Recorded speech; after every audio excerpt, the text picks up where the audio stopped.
Welcome back. Today we're going to work through this tutorial about points on functions.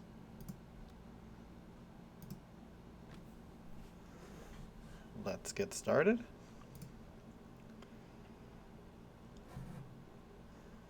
Okay, so we can see that Desmos will graph any function you want by putting it into an expression cell. So if we want to graph x plus 6 divided by 3, we can type in x plus 6 in parentheses divided by 3, and there you go. Now sometimes we want to use the same function multiple times. Or sometimes we want the pictures that we create to be easily modifiable by changing one cell instead of many cells. In this case, you can give your function a name. Often we'll use things like f, g, and h. The following code defines f to be a function that takes in an input, x, and gives an output, x squared, which is taking the number, squaring it. Desmos is going to plot this graph. F of x is equal to x squared. Now, this x right here didn't have to be an x. That x is really just a placeholder. Look at this function right here. G of k is equal to k squared. This is exactly the same thing as f because it takes in an input, k, and then gives us output the square of that, k squared. If we click here, we can see that the red line covers perfectly the purple line that was there before. Okay, so we have practiced writing down the definition of this function.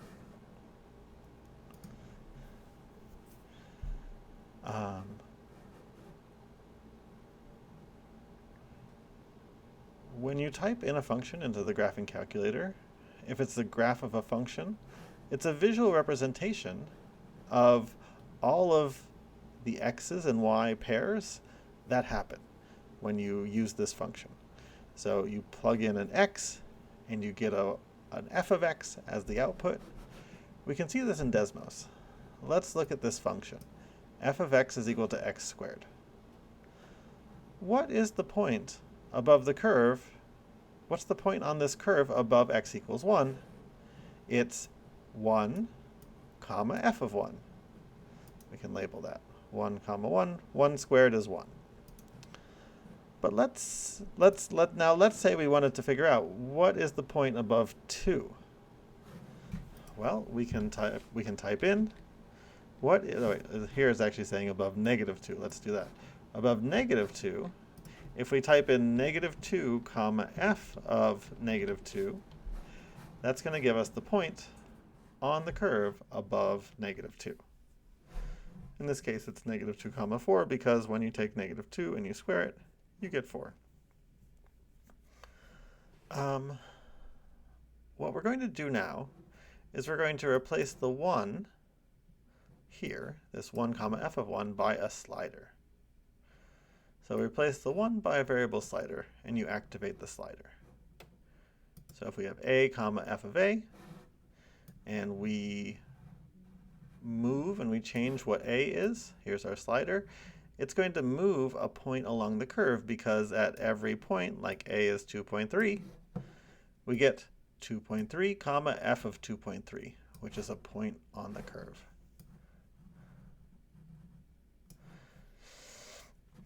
So it can be helpful to know the coordinates of the point. If we click on the label button here, we can actually see what the x and the y coordinates are of this point on the curve.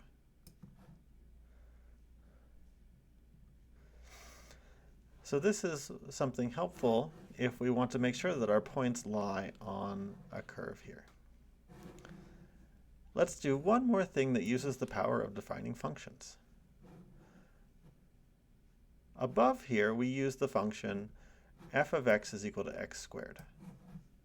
But the thing is, all of the things that we've defined, it doesn't matter exactly what that function is.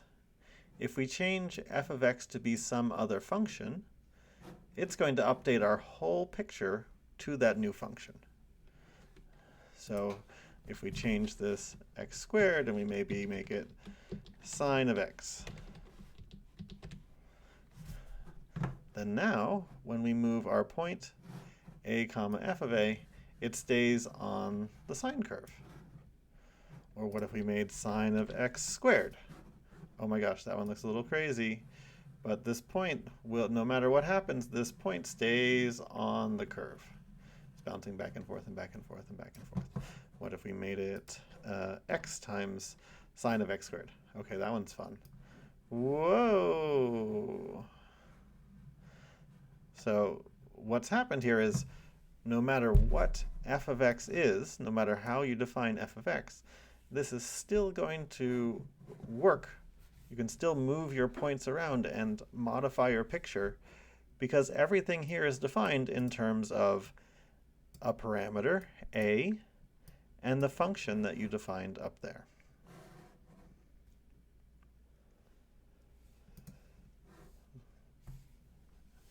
All right, so here's some questions for you to answer. What did you notice happening when you changed the definition of f of x? And what does it make you wonder? Write some answers, and then go on to the next. So in this slide, we're going to combine what we learned in the previous picture, in the previous exercise, with points on in tables, and use the functions that we defined here in the same way. So if you give a list of x values and a function, Desmos will compute the y values for all of those points. So to do this, we create a table. Remember, plus table. Type in the x values in the first column, and then update the heading of the second column. So let's choose the numbers -3, -1, 1, 3 as our x values. And then we are going to change this expression right here that says y1, which could be y coordinates, but we're going to make it a function of x1. x1 plus 3. Oops, why is this a 3? This should be -1. So now if we take -3 and we add 3, we get 0. If we take -1 and we add 3, we get 2. If we take 1 and we add 3, we get 4. And if we have 3 and we add 3, we get 6. And we actually get those points right here. So it's taken in those x values, it's figured out what the y values are, and it plotted it for you. What more could you want? You can also do this with functions that you've defined. So f of x is equal to x squared. Create a new table. We'll define some x values, and we'll replace y2 by f of x2. So if x2, maybe we choose 2, 6, 9, 13. And then y2, we want it to be f of x2. Oh, I haven't explained how I'm typing that. I did x, and then I do an underscore, shift minus, and then I type the 2. You can also use the keyboard and use, where is that? Here it is. I click the ABC button, and then here's how you can put a subscript in there. All right, let's close this down again. And hey, wait, look. When we plugged in our x2, we had these numbers, and f of x2 gives us points that lie on this big parabola here. Oh, those numbers are getting so big so fast. Okay.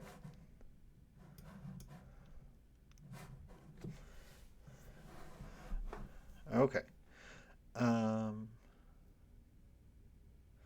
Let me see. We have this. Okay.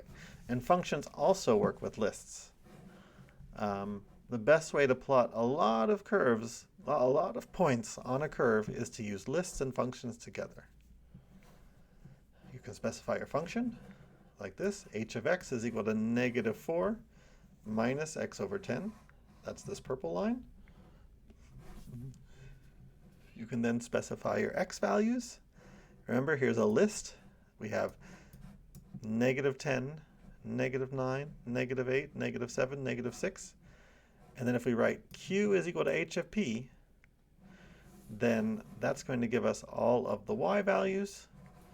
When you plug in these numbers into h of x, and then you have p comma q is going to give us all of these points.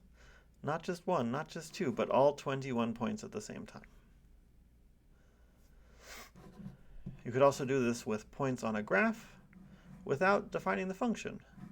So if you chose your points -10, -9.5, -9, -8.5, -8, and you defined m comma a sign of m, so here's m is our list of numbers, and m comma sign of m, that's going to give us all of these points that lie on the sine curve. All right, play around with this. Change some of these numbers. Maybe we make it -10, -8, so that it happens every 2 instead of every 0.5. Or maybe we want lots of points, -9.9. Look at all those points, all lying on the sine curve. Okay, so again, it's your turn. I want you to take a practice of these skills. These points lie on the absolute value function, y equals absolute value of x. What Desmos code would recreate this image? Click on here to practice, and then type in your answers and submit. All right, see you next time.